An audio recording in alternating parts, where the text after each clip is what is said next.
1967 में बहादुरगढ़ के बाद 1970 में हरियाणा में एक साथ 5 उपचुनाव हुए।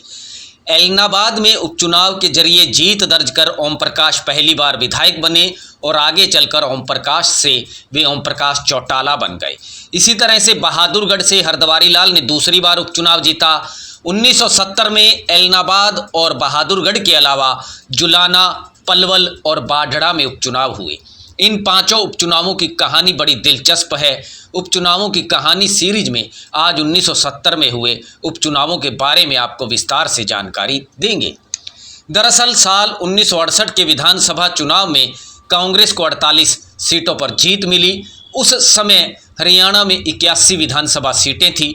कांग्रेस हाईकमान ने 41 साल के चौधरी बंसीलाल को मुख्यमंत्री बनाया। बंसीलाल इससे पहले वकील थे, वकालत करते थे और राज्यसभा के सदस्य भी रह चुके थे। खैर 1970 में 5 सीटों पर उपचुनाव हुआ। एलनाबाद उपचुनाव के जरिए चौधरी देवीलाल के बड़े बेटे ओम प्रकाश चौटाला पहली बार विधायक चुने गए। 1968 में चौधरी ओम प्रकाश चौटाला ने एलनाबाद सीट से कांग्रेस की टिकट पर सामान्य विधानसभा चुनाव लड़ा था। चौटाला के सामने विशाल हरियाणा पार्टी से लालचंद खोड़ उम्मीदवार थे। खोड़ ने करीब 20,816 वोट हासिल करते हुए ओम प्रकाश चौटाला को करीब 5331 वोटों के अंतर से पराजित कर दिया। इस चुनाव को लेकर ओम प्रकाश चौटाला ने पहले पंजाब और हरियाणा हाई कोर्ट और बाद में सुप्रीम कोर्ट में एक याचिका दायर की।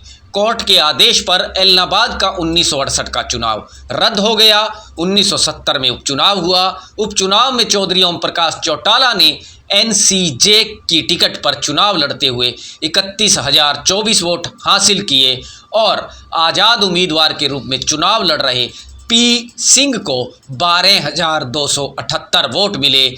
चौटाला ने करीब 18,746 वोटों के बड़े अंतर से जीत दर्ज की और पहली बार ओम प्रकाश हरियाणा की सियासत में 1970 में एलनाबाद में हुए उपचुनाव के जरिए हरियाणा विधानसभा के सदस्य बने। आगे चलकर वही ओम प्रकाश चौटाला बने और 5 बार हरियाणा के मुख्यमंत्री रहे। वहीं जुलाना में नारायण सिंह का 1968 का चुनाव रद्द होने के चलते जुलाना सीट पर 1970 में उपचुनाव हुआ। दरअसल 1968 के सामान्य चुनाव में जुलाना सीट से नारायण सिंह ने स्वतंत्र पार्टी की टिकट पर चुनाव लड़ते हुए 17,052 वोट हासिल किए। नारायण सिंह ने कांग्रेस के चौधरी दल सिंह को करीब 1,044 वोटों के अंतर से हराया। इस चुनाव को चौधरी दल सिंह ने अदालत में चुनौती दी। अदालत के आदेश के बाद चुनाव रद्द हुआ। 1970 में उपचुनाव हुआ। उपचुनाव में एनसीएन की टिकट पर चुनाव लड़ते हुए दल सिंह ने एनसीजी के उम्मीदवार फतेह सिंह को पराजित किया। दल सिंह को 23,592 वोट मिले जबकि फतेह सिंह को 17,764 वोट मिले। इसी प्रकार से 1970 में बहादुरगढ़ में उपचुनाव हुआ। 1968 में बहादुरगढ़ से कांग्रेस के प्रताप सिंह ने 23,714 वोट लेते हुए स्वतंत्र पार्टी के उम्मीदवार हरद्वारी लाल को लगभग 4,435 वोटों के अंतर से हराया। हरद्वारी लाल को 19,279 वोट मिले थे। चुनाव को अदालत में चुनौती दी गई। चुनाव रद्द हुआ। 1970 में उपचुनाव हुआ। 1970 के हुए उपचुनाव में बहादुरगढ़ से हरद्वारी लाल ने एनसीएन की टिकट पर चुनाव लड़ते हुए 22,426 वोट लिए।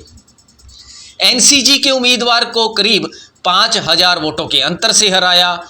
इसी तरह से बाढ़ड़ा सीट पर भी 1970 में उपचुनाव हुआ। इस सीट से 1968 में विशाल हरियाणा पार्टी की टिकट पर अमीर सिंह ने 11,460 वोट लेते हुए आज़ाद उम्मीदवार अतर सिंह को लगभग 2,712 वोट के अंतर से हराया। अतर सिंह को करीब 8,748 वोट मिले। अमीर सिंह के निधन के बाद बाढ़ड़ा में 1970 में हुए उपचुनाव में एनसीजी की उम्मीदवार लज्जा रानी ने 19,753 वोट लेते हुए आज़ाद उम्मीदवार अतर सिंह को करीब 8,000 वोटों से हराया। अतर सिंह को करीब 11,443 वोट मिले।